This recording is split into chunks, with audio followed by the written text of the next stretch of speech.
અંકલેશ્વરની નોબરિયા school ખાતેથી આંગણવાડી કેન્દ્ર ખાતે મહિલા મતદાતાઓને જાગૃત કરવા માટે મહેંદી સ્પર્ધાનું આયોજન કરવામાં આવ્યું હતું। ભરૂચ જિલ્લા ચૂંટણી અધિકારીના માર્ગદર્શન હેઠળ મત વિસ્તારમાં મતદાન જાગૃતિ અન્વયે વિવિધ પ્રવૃત્તિ યોજાઈ રહી છે।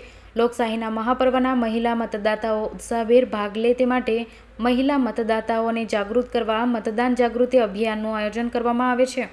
ત્યારે અંકલેશ્વરની નોબરિયા સ્કૂલ ખાતે આવેલા તાડફળિયા આંગણવાડી કેન્દ્ર ખાતે સંકલિત બાળ વિકાસ યોજના અંકલેશ્વર દ્વારા મહિલા મતદાતાઓને જાગૃત કરવા માટે મહેંદી સ્પર્ધાનું આયોજન કરવામાં આવ્યું હતું, જેમાં કિશોરીઓ, ધાત્રી મહિલાઓ, સગર્ભા માતા સહિત અન્ય મહિલાઓ હાજર રહી હતી અને તેઓએ પોતાના હાથમાં મારો મત મારો અધિકાર સહિતના સ્લોગનના મહેંદી બનાવી મહિલા મતદારોને મતદાન કરવા અપીલ કરવામાં આવી હતી।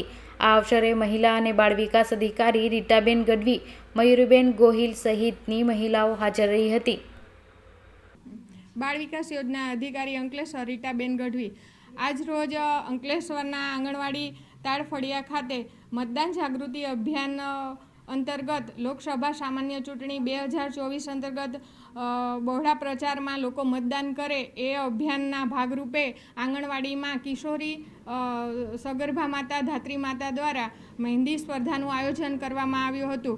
તેમાં પોતાના હાથમાં મહેંદી મૂકી મતદાન એ મારો અધિકાર છે, મતદાનથી કાંઈ વિશેષ નથી, વોટ ફોર શ્યોર જેવા સ્લોગન લખી અને મતદાન જાગૃતિ કરવામાં આવી હતી। તેમજ આ લાભાર્થી બીજા પોતાના વિસ્તારમાં પણ પ્રચાર પ્રસાર કરે અને લોકો પોતાનો મહત્ત્વનો મત આપે એવી જાણકારી આપવામાં આવી હતી।